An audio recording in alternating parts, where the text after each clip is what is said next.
a knot right there and give me a little bit of a fit right there in my handle area. We'll get past that here in a second. We'll be all right. Come around from the other side and see what it looks like.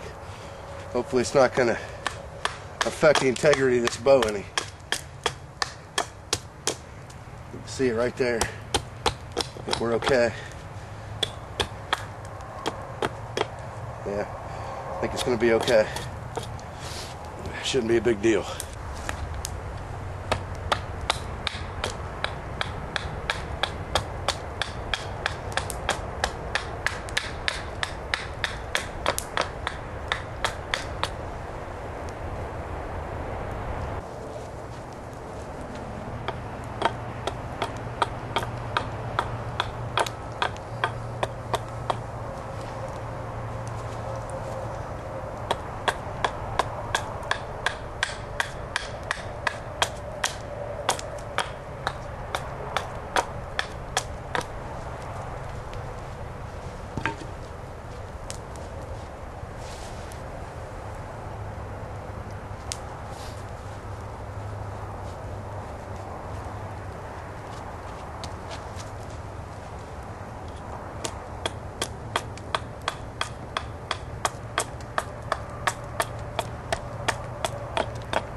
Now at this point, I've got this stave pretty well shaped out as far as initial shaping goes of the stave that I want. It's way too thick right now in a lot of areas, obviously. We got a lot of work to do, but you can see this heartwood surrounded by the fat wood here, and we're going to keep that because that'll make a stronger bow for as short a bow as this is. And generally, the shorter your bow is, the wider your limbs need to be. The longer your bow is, the skinnier your limbs can be, and you can get away with that. So we're going to leave these limbs pretty wide too on the fades, which is the area where it dips down here on the sides for the limbs where it bends.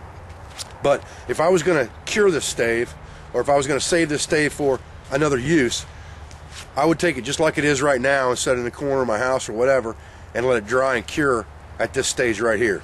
But because we're trying to make a bow out of greenwood and make a quick survival type bow, we're going to keep working this down. But I wanted to show you this stage because it's important if you're going to cure a bow and save it for later, for next season or in the summer. You cut it down in the winter, set it in somewhere where it's going to be fairly dry and not too humid, and air out and let it cure over the winter, and then in the summertime you start working on the bow.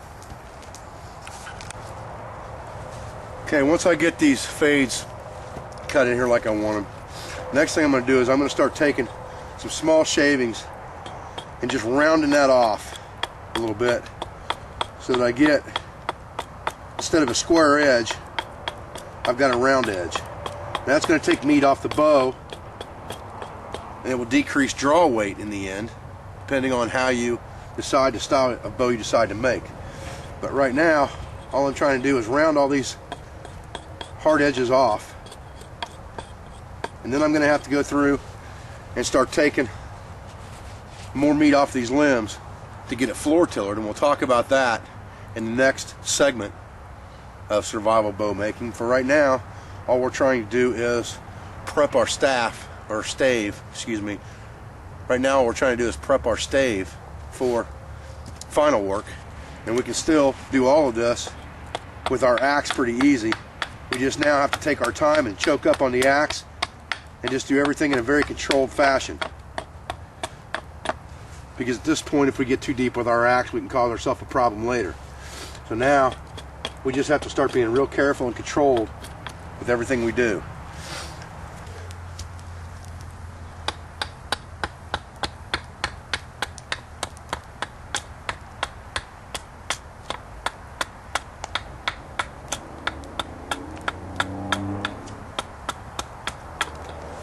I'm just taking small controlled shavings off of here now.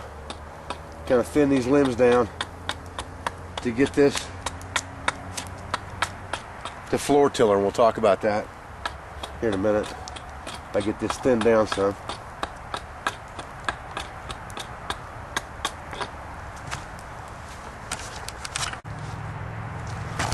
Okay, I want to kind of show you, if I can, what we're after here, or at least a little bit about what we're after. I've been just taking controlled strokes off the inside of this, to the belly of this bow, and checking the floor tiller as I go. The floor tiller means I put my hand in the middle of the bow and I push down to see how the limb is going to bend. And if I've got a fairly even bend, I'm not so sure I don't have a hinge right here. It's not bending too bad.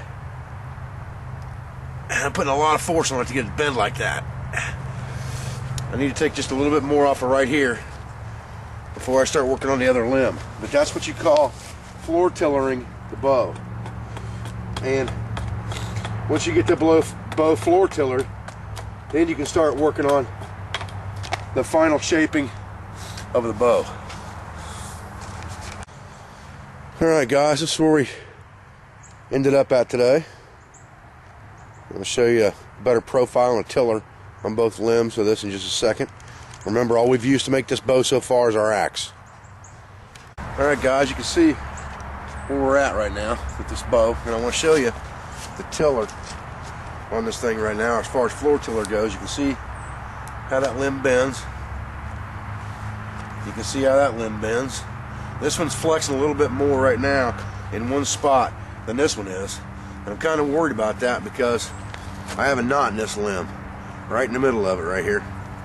And I'm afraid that if I try to smooth that down as far as that one is right there where that knot's at, I'm going to break that limb, but we'll see. It's all trial and error, and you got to do what you got to do. And what I do is I'll put the bow up and I'll push both of them. And I'll show you that. Back the camera up here a little bit. What I try to do is I try to put that bow down and push on the handle area evenly and look at the tiller and see how the limbs are bending. And I've got what looks like it might be a hinge right here, and I can take care of that if I take a little bit more off of this probably. But this one right here's got me worried because it's real stiff right where that knot's at. It'll probably still be a shootable bow. I could probably string that thing up right now and shoot it, but we got a lot more work to do on this bow before we're done.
Well, I'm Dave Canterbury at the Pathfinder School.